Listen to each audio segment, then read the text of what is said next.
Hello there guys, welcome to another of my live videos, and on this video tonight there's a few things to get into, but I am going to be giving you the breaking news on Odion Ighalon. So Manchester United are now facing a dilemma with Odion Ighalon because reportedly we can only get Odion Ighalon on a permanent transfer if we pay £20 million, because Shanghai Shenhua have confirmed that they want £20 million for the player. But, I'm not sure, if Manchester United are going to pay £20 million to get him on a permanent transfer. Now, of course, Odion Ighalon did reveal last month that there was no offer on the table for him. Now, Odion Ighalon has actually said, he wants his loan deal extended at Manchester United until the Premier League season is completed in that. Because obviously, we paid around £4 million to get Odion Ighalon on loan. We are paying like a third of his wages, because I think his wages at Shanghai Shenhua are like £300,000 a week. And his loan spell at the football club does expire at the end of this month. Shanghai Shenhua, by the way, have given their overarching view on this, and this is stemming from Sky Sports, which is a reliable source. They actually believe that Odion Ighalon will return from his loan spell from Manchester United in time for the start of the new Chinese Super League season and that. So actually, Odion Ighalon might go back to China. Now, it also mentions as well that Newcastle are interested in signing Odion Ighalon if the Saudi Arabians do take over their football club. The takeover has not been fully completed as yet, but as you all know, the Saudi Arabians, are going to buy Newcastle for around £300 million. Because obviously, quite a few weeks ago, Mike Ashley had agreed to sell the football club, but the takeover is not yet completed. The Saudi Arabians, I think, are worth around £200 billion. Some reports have said they're worth around £300 billion. So if Newcastle do get these new owners in, they will be the richest club in the Premier League. So if they do get these owners in, they are interested in signing Odion Ighalon. Also, too, Gary Neville has come out and give his overarching view on it, and he's advised Ole Gunnar Solskjaer against the purchase of Odion Ighalon because he doubts that Odion Ighalon is worth £20 million and that. But like I said to you, Odion Ighalon has enjoyed a fantastic start to his Manchester United career. Like I said before, the football season got suspended because Ighalon has got 4 goals in 3 starts for the football club, which is very, very good. And like I said, he has been a very, very good cover-up to Marcus Rashford. And Odion Ighalon is an option of a different type of centre-forward, and that is an option of a different type of centre-forward. And he's a lifelong Manchester United fan. And like I said, Rashford has been out of a back injury since January. When the football season does resume, which I think is next month, Rashford will be back from injury in that. So maybe, we won't get Odion Ighalon on a permanent transfer. But actually, Solskjaer did reveal earlier on this season, he said, it's likely that Manchester United will get Odion Ighalon on a permanent transfer, reflecting on how good he has done so far for the football club. So yeah, we are now facing a dilemma over Odion Ighalon because, Manchester, like I said, Man United may not pay £20 million. The figure was contrast before because I think it said earlier on this season it had cost us £15 million to get him on a permanent transfer. But if he'd have been about 4 or 5 years younger, Odion Ighalon, I think, he probably would have cost us, quite a lot more than £20 million. And I think he's still got a contract with Shanghai Shenhua. This is his current deal until 2021 and that. So yeah, so that is the breaking news on Odion Ighalon. Maybe Solskjaer's had some talks with him, over extending his loan deal at the club. It did say, we're going to hold negotiations with Shanghai Shenhua over extending his loan deal and that when the football season does eventually resume. So yeah, so that's the news on Odion Ighalon. That's the news on Odion Ighalon and that. So yeah, so that is the news on him. Like I said, we have got a lot of good attacking players anyway. Like I said, Rashford was one of our best players earlier on in the season. I think Rashford's, quite frankly, one of our best players anyway. Up until this point, Rashford has spent the entirety of his career with Manchester United. He's been a United player since the age of 7, and he's been in our senior squad since 2016. And since then, he has become an integral part of the team. When Rashford does come back, I think he will play out wide because, that's where he's supposed to be more effective, and most of his goals do come from that wide position. Obviously, you know, Anthony Martial, you know, he's a very, very good attacking player for us. I don't know if he's the foreseeable future from now with Man United, but I think he will be here next season. Martial has been playing in that number 9 role this season, so he has been playing centrally, even though he predominantly plays out wide. But I think we'll keep him in that central position, Anthony Martial, because he seems to be very, very effective there, to be fair. Martial is now into his 5th season at the football club. And before the football season got suspended, he was in a good vein of form. Obviously, you know, one of the best seasons Anthony Martial enjoyed was his debut season under the Louis van Gaal era, when we got him as a 19-year-old and we paid around £36 million for him from Monaco. Martial's on like, is it 16 or 17 goals in all competitions this season, and he is 24 years of age. Daniel James is also a very, very good attacking player for us. You know, he was a good buy last summer from Swansea. We paid £15 million for him. When we signed him, I did expect him to get game time under his belt, but I didn't expect him to play as many games as he has done. So that's a surprise in that aspect. And I think we've overplayed him. You know, Daniel James can play on the left, he can play on the right, but supposed to be more effective from that left-hand side is Daniel James. Mason Greenwood's also another good attacking player for us. You know, this has been Mason Greenwood's first season in the senior squad for Man United. He made his full debut at the end of last season in the 2-0 defeat to Cardiff. I expect Greenwood to get more starts in the Premier League next season, though, because this season he's tend to play more in the cup games. Well, he started more in the cup games and that. So revert back to what I said regarding Ighalon. If obviously, you know, we don't get him on a permanent transfer, then obviously, you know, we are going to need a striker. And there has been a lot of strikers on our agenda, like I've mentioned. We've been in for Timo Werner from RB Leipzig. Very, very sceptical that we're going to get him. The main explanation why I'm sceptical, because he's already revealed that his preference is a move to Liverpool. Liverpool are planning now to sign Werner at the end of the season, because if Leipzig don't win the Bundesliga, that means his release clause drops from 52 million to 44 million pounds. So if Werner, you know, leaves Leipzig, I think he will make a move to Liverpool, but his release clause at the moment is around 52 million pounds. So we won't get Werner, even though I'd love Manchester United to get Werner in. So also to Moussa Dembele, you know, he's been another striker on our agenda. I give you the news about Moussa Dembele the other week. You know, he came out and said, you know, it would be hard for him to turn down the move to Manchester United in the summer. Maybe Moussa Dembele would cost in the 60 or 70 odd million pound range. Chelsea have also been in for him. Moussa Dembele is now into his 3rd season with Lyon. Oh, sorry, this has been his 2nd season, with Lyon. I think he's got around 40 odd goals in 80 odd appearances. You know, he's got a contract with Lyon until 2023. Lyon did pay £20 million to him from Celtic in the summer of 2018. Also enjoyed a few good years with Celtic. Another beneficial thing about us recommending Moussa Dembele in is that he has played in the Premier League before. So he's proven in the Premier League, and he began his senior career with Fulham, did the player. I think he scored a good 51 goals in 94 appearances during his time at Celtic. And he's only the age of, 23 or 24. Erling Haaland, you know, he's another striker, you know, that's been on our agenda.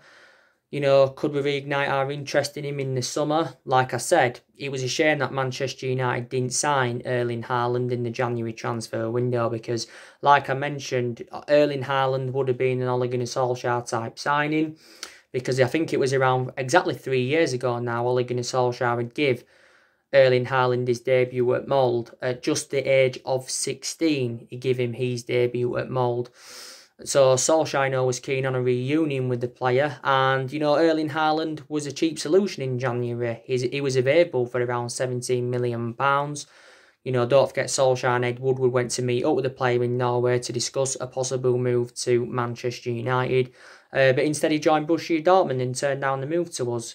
You know, he's under contract with Dortmund till 2024. I think he's got a total of 40 goals this season, including the goals he scored, you know, when he was at Red Bull Salzburg.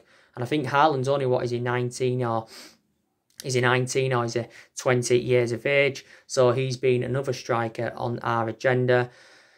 You know, Harry Kane. I give you the news about Harry Kane. I think it was around 6 days ago now. So nearly, it was last week I gave you the news regarding Harry Kane. Now, you know, there's been a lot of narratives, you know, this year linking Harry Kane, you know, with a possible move to Manchester United. But I think on that topic regarding Kane, I think the media just justifying their existence, like they do on a lot of stories and stuff like that. But, you know, we've actually, you know, been in for Harry Kane, you know, since 2015. I think the first time we expressed our interest in Kane was back under the Louis van Gaal era. We won't get Harry Kane because, like Solskjaer said quite a few weeks ago now, he believes Rashford's as good as Harry Kane. Plus, Tottenham have confirmed that they would want a world record fee of £200 million if they were willing to let Harry Kane go. And, you know, Manchester United will not sign Harry Kane. I won't fully disregard it for the foreseeable future, but we will not sign Harry Kane in the summer. You know, Harry Kane, you know, did fuel speculation up back in March when he came out and made an admission saying, you know, he could decide to leave Tottenham if he feels as though the team are not progressing. And, you know, he said he won't stay at Tottenham for the sake of it because Harry Kane has revealed his ambition, and his ambition is to win silverware. Hasn't experienced any of this at Tottenham so far, and he has been at Tottenham for several years. He's spent the vast majority of his career with Tottenham. Well, he's also had a few loan spells as well, but he's been in Tottenham's senior squad since 2011, and I think he's got 181 goals in all competitions as Harry Kane for Tottenham. And back in the summer of 2018, he signed a 6-year contract with Tottenham, so he's under contract with Tottenham until 2024. Like I said to you, you know, Daniel Levy, the Tottenham chairman, very hard negotiator, but a very, very good businessman. You know, very, very good businessman and that. You know, Kane's obviously, you know, he hasn't played for Tottenham since January because, you know, he was also out with a hamstring injury. Real Madrid were in for Kane, but, you know, they dropped their interest. You know, there was talks about him possibly going to Juventus and playing alongside Cristiano Ronaldo and that. But I think, you know, Kane will leave Tottenham, but maybe not in the summer. Maybe he will stay at Tottenham for at least another season to see how things plan out and that. But if, you know, I'd definitely take him at Manchester United. Maybe if Tottenham said, you know, we want 90 or 100 million pounds, then maybe we would consider getting him in. But 200 million pounds is far too much money for Harry Kane because there is much cheaper solutions than him. Another striker that's been on our agenda recently, and that is Lautaro Martinez from Inter Milan. Now, I'll reiterate what I mentioned, you know, on my video yesterday and this morning, because I mentioned him again this morning. Reports were coming out from Sport, which is a Spanish publication, and they confirmed in Sport that Man United and PSG had offered multi-million-pound contracts for Lautaro Martinez. Lautaro Martinez does have around a €111 million release clause in his contract with Inter Milan. Inter Milan have given their overarching view on it because they're aware of the speculation, and, you know, Inter Milan have got no intentions of offloading Lautaro Martinez because, don't forget, you know, Inter Milan let Icardi go out on loan to PSG. They also let Ivan Perisic go out on loan to Bayern Munich, and I think they actually are willing to let them go on permanent transfers at Inter Milan. Now, Lautaro Martinez, this has been his second season with Inter Milan, like I mentioned. Obviously, he's got a contract with Inter Milan until 2023 because when Inter Milan signed him, he signed a 5-year deal. Inter Milan signed him in 2018 for just over €22 million. Before he was at Inter Milan, he was at Racing Club, and he enjoyed around 4 years with Racing Club, did Lautaro Martinez. Barcelona have also been relentlessly linked to him, but due to his release clause, his move to Barcelona is in doubt. There was reports coming out yesterday saying Milan wanted Artur Vidal from Barcelona, but I don't think he'd be included in any deal of Lautaro Martinez going to Barcelona, as Inter Milan, you know, did confirm and that. So, yeah. So he's been another striker on our agenda. So they're the list of strikers on our agenda. You know, don't forget, you know, we've been in for Pierre-Emerick Aubameyang as well. You know, he'd also be a cheap solution. So if we don't get Odion Ighalon permanently, which striker should Manchester United sign? So there you go and that. So that is the latest news on that. Like I mentioned on my video that I did, my second video that I did today, Man United and Ole Gunnar Solskjaer are preparing for a busy summer transfer market, even though Solskjaer recently came out and said that we will enter a much-changed transfer market. We will enter a much-changed transfer market. This is what Ole Gunnar Solskjaer had said.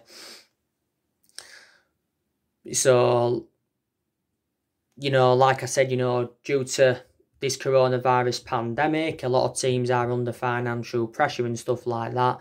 And I think, a lot of teams are going to enjoy an unprecedented summer transfer market, to be quite honest with you. And what I mean in that aspect is that, teams are not going to get the players that they want to recommend in, and not going to get the number of players that they want in, because, prime example with Solskjaer, he's come out and said he wants Manchester United to make 4 signings in the summer. But I'm very, very sceptical that we are going to make 4 signings. But he believes we need 4 signings to be back to being a competitive elite level football club, and obviously, of course, to be up there challenging for major honours, and to be possibly, come title contenders next season. But what Ole Gunnar Solskjaer recently said is, in a way, replicating what Ed Woodward had said quite a few weeks ago, because Ed Woodward had told the fans forum, that we won't do business as usual in the summer transfer market, but he said on numerous occasions this season, as Ed Woodward, he said it so many times, that he's willing to back Ole Gunnar Solskjaer. Not only that, he's also assured that Ole Gunnar Solskjaer's job is safe, because probably Ed Woodward believes that Solskjaer's a foreseeable future for Man United.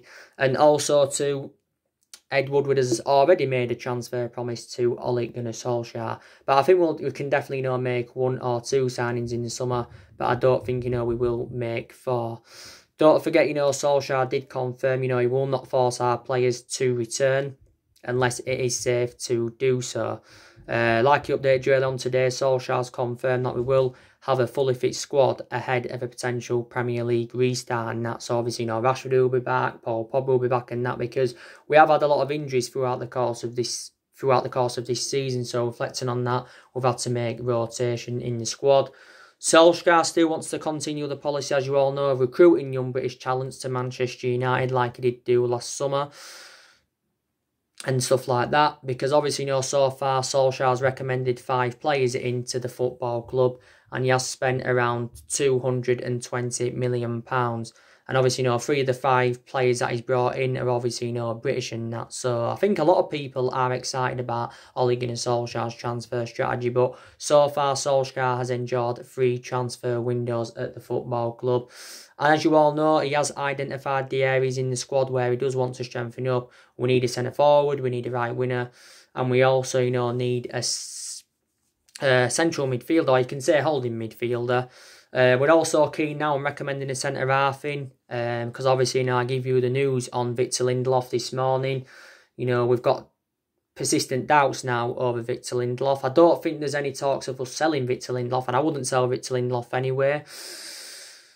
But if we are to get a centre-half in the summer, then Lindelof's going to face competition. He really, really is. And Lindelof at this moment is one of our first-choice centre-halves, because Lindelof and Harry Maguire are our first-choice centre-halves. Lindelof is now into his 3rd season at Manchester United. We recommended him in from Benfica in 2017 under the Jose Mourinho era, paid 30 million for him. Lindelof wasn't so good in his 1st season, but I think last season, this season, a lot of aspects of his game have really, really improved. If we've got a centre-half in, Lindelof would be probably used as a backup, but I've said before, haven't I? I think Lindelof is far too good to be a backup for Manchester United, so there you go. But like I've said to you so many times, Solskjaer does deserve at least a couple of more transfer windows at Manchester United. He really, really does, and that. Because, like I said, we need to give Ole Gunnar Solskjaer at least another season anyway. If it doesn't work out next season, that's when I would get rid of Ole Gunnar Solskjaer. That is fair enough. But until then, I would stick by him. I know I've been very critical of him this season. Also, to a lot of other Manchester United fans have been very, very critical of him. But it is a transition period, and Solskjaer, is hopeful that we can get through this transition period.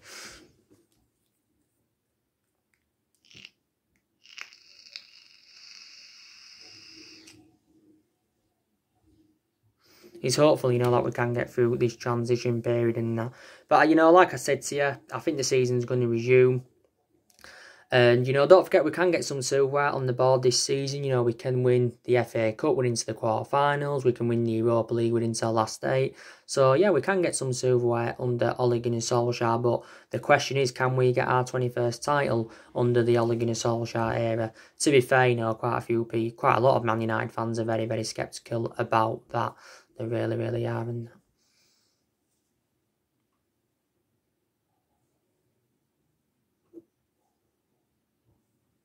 Dad, what you doing?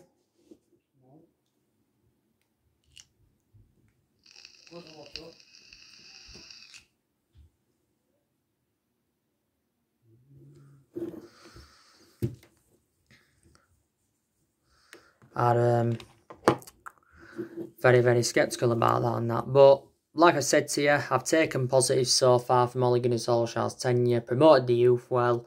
You know, the 5 players he's recommended in so far has also done really, really well. You know, our record against the big 6 sides this season has also been very, very impressive. Yes, Solskjaer's also got rid of a lot of the deadwood, you know, since he got recommended into the football club. You know, Solskjaer is planning to get rid of around 6 players in the summer. I've already gone through with you, you know, the players that I think we're going to get rid of. I think we're going to get rid of Phil Jones. We're going to get rid of Pereira and Lingard because they're also 2 liabilities. You know, hopefully we can get rid of Sanchez permanently, but I'm very sceptical about that, reflecting on his substantial wages. So I think we could loan Sanchez back out again. If we get a centre-half in, I think, you know, Smalling, Rojo, and obviously, you know, Jones, like I said, you know, they'll all go. I think they'll go anywhere, even if, you know, we don't get a new centre-half in, to be quite honest with you. Smalling's out on loan at the moment with Roma. Rojo's out on loan at Estudiantes and that. So we are going to get rid of quite a few players. Dean Henderson, he's out on loan at Sheffield United. You know, we can recall him from his loan spell with Sheffield United on the 1st of July. You know, David De Gea is going to remain our number 1 next season anyway. You know, we don't know whether to keep Dean Henderson at Sheffield United or not. You know, we're willing to loan him back out, but we're not willing to get rid of him on a permanent transfer because we see actually, you know, Dean Henderson as a long-term replacement for David De Gea and that. I think we've also loaned Joe Pereira out as well, if I'm right. I think he went out on loan to Hearts. I give you the news on David De Gea yesterday on my last video that I did. And Duncan Castles came out. It was very, very close to Manchester United. And he reports on quite a few stuff. But he came out and said that Man United are supposedly unhappy with David De Gea. And, you know, he's confirmed that we made a mistake by giving him a new long-term contract and that. Because last September, David De Gea signed a new long-term contract with the club worth 375 grand a week. So De Gea is the most expensive, the highest paid goalkeeper in the world and the highest paid at the football club. David De Gea, even though he's been a liability in the last couple of years, reflecting on his calamitous mistakes, I still think he's regarded as one of the best goalkeepers in the world. David De Gea is now into his 9th season at Manchester United. He's approaching now his 10th year at the football club. You know, he has been here since 2011. We paid £17 million for him from Atletico Madrid and that. And I think he's had a good 7 years out of the 9 years, you can say. He has been here. He's won everything here domestically. He's won the club's player of the year 4 times out of the past 6 years, reflect on his good run of performances. I think he's made, 400 or nearly 400 appearances in all competitions. When, you know, David De Gea intends to stay at the club for another 10 years, like you mentioned the other week, but he won't. But he won't spend another 10 years at the football club, David De Gea. But I've heard when he eventually leaves Man United, he'll make a return back to Spain, definitely. And Real Madrid should have got David De Gea back in 2015. No question about that. No question about that. But like I've said to you, you know, we have been playing catch-up for the last 6 or 7 years. Obviously, you know, we haven't been dominant, you know, since the Alex Ferguson era. Like I said, you know, Alex Ferguson endured 27 years, 27 years at Manchester United.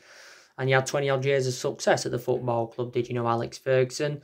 Obviously, you know, didn't win out in his first 4 years, you know, at the football club when we recommended him in. And, you know, don't forget at that point, our board were talking about, you know, sacking, you know, Ferguson at that point, but it's a good job we didn't, because, you know, wouldn't have had the success, you know, that we've had, you know, obviously, if, you know, we did sack Alex Ferguson. I think we won a total of 38 major honours, by the way, under the Alex Ferguson era. Yes, we did in that. But, you know, it was Ferguson, like I said, that brought the success. He brought the success. You know, he announced his retirement in 2013, did Alex Ferguson and that. But yeah, and like I said before, we had Ferguson, wasn't it Ron Atkinson, if I'm right? I think it was before Ferguson. I might be wrong about that, but, you know, we did have him. Of course, we had Franco Farrell. You know, he actually, you know, got us relegated, Franco Farrell. I think that was in 1974. You know, don't forget we had Wilfred McGuinness. He endured 18 months at the football club, but he only managed to recruit 1 player in and that. But no manager will ever replicate Ferguson's legacy, no matter what. no manager will replicate Ferguson's legacy. But, like I've said, 3 managers have gone since the Ferguson era. You know, Moyes went, he enjoyed 8 or 9 months at the football club. Ferguson, you know, made one mistake, and that was obviously, you know, ever recommending David Moyes into such a big club like Manchester United, because the trappings of the club quite clearly were too high for him. But the main explanation why Ferguson recommended him in is because he was both Scottish. That's why. Moyes, you know, didn't win out with us. You know, I think we finished 7th under the David Moyes era, by the way. The lowest we finished, I think, in the Premier League era. You know, so there you go. Obviously, after Moyes left, Van Gaal came in. He enjoyed 2 years at Manchester United. He obviously, you know, won the FA Cup with us, did Louis Van Gaal. Yeah, but his philosophy was not right at the football club. He enjoyed a good start to his managerial career at Man United, but then it all went downhill under Van Gaal. Then obviously after he left, Jose Mourinho came in, and Mourinho enjoyed 2.5 years at Manchester United. Did win 2 trophies in his first season and got 2nd place in his first season, but we recommended Mourinho in too late. We should have really got Mourinho after Alex Ferguson left, or maybe Pep Guardiola, because we went in for him at one point. But there you go. And, you know, like I said, we've recruited over 30-odd players in since the Alex Ferguson era and that, and spent close to the £1 billion range on players. You know, like I said to you, you know, Louis Van Gaal brought a lot of players in. You know, the vast majority of them players from the Van Gaal era have left. You know, we had a lot of good players under Ferguson, but, you know, a lot of the players that we had under Ferguson have now gone. There's still only, I think there's only Jones and De Gea here now from the Ferguson era. So Louis Van Gaal did get rid of a lot of Ferguson's players. Obviously, we've still got one player here from the Moyes era, and that's Juan Mata. Fellaini left, didn't he, back in January 2019 for China. You know, there's still the vast majority of the players here from the Jose Mourinho era, though. I think we only let a few players go from the Jose Mourinho era, so there you go. In reality, you know, people will say we should be in Liverpool's position, reflecting on the amount of money that's been invested into the football club. But yeah, stick with Solskjaer for now. You know, club legend, enjoyed 11 great years as a player for Manchester United, flourished under Ferguson's guidance. Still needs to... Probably he needs to make a tactical change, because if you've noticed this season, we've been playing a lot on the counter-attack. We've sat back, invited pressure, then we've hit him on the counter-attack. So that's something that needs to change. I think, you know, he needs to work out his best formation, Solskjaer, as well. That's another thing he needs to do as well, definitely. You know, because he's persistently been changing formation this season. You know, we've been going with a 4-2-3, won a lot, but I think we look more expansive with 3 at the back. I really, really do. So there you go on that. But I've seen improvements under the Ole Gunnar Solskjaer era. You know, a lot of players have improved. Martial's done well, Shaw's done well, Fred's done well. They all enjoyed difficult times under Mourinho, because Mourinho's got a bad reputation with top players. You know, he really, really hasn't that. So there you go. And you know the news, don't you, regarding Paul Pogba? I think he's going to be staying at Manchester United next season, is Paul Pogba, if I'm going to be quite honest with you.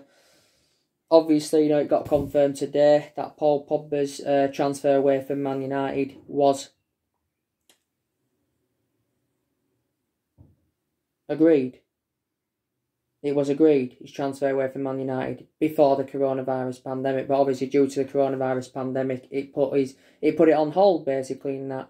But yeah, I think Pogba's staying at Man United. You know, Real Madrid have now dropped their interest because of his wage demands.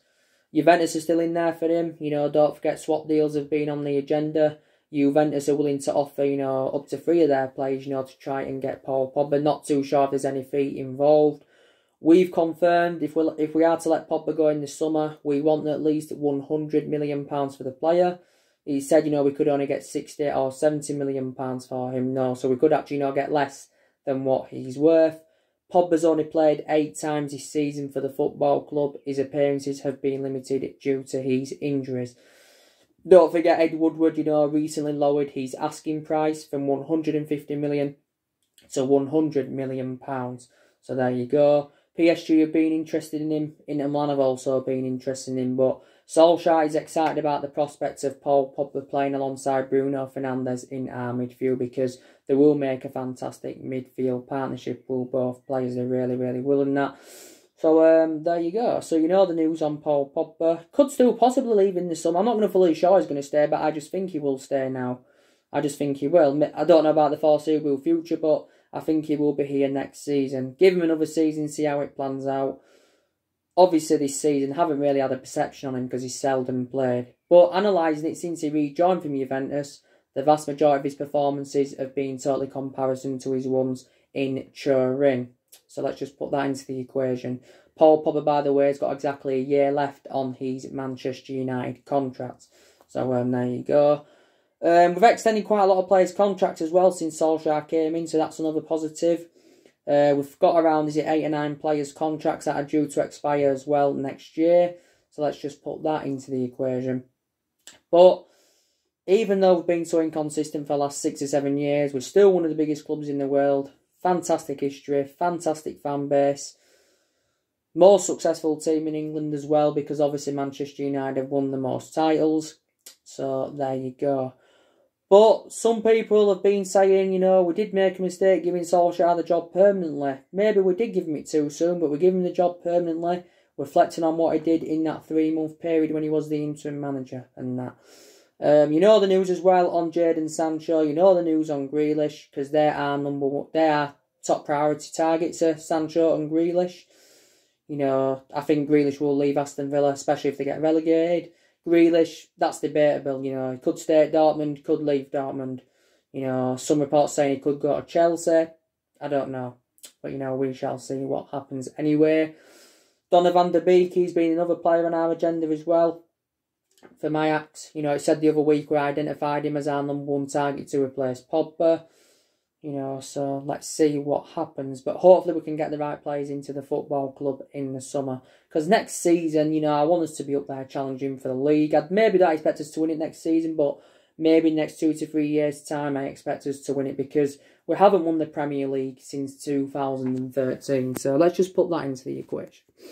So anyway, guys, drop me comments, likes below on the channel. If you do, consider subscribe as always, and take care. God bless, and I'll see you all again very, very soon. Thanks for watching.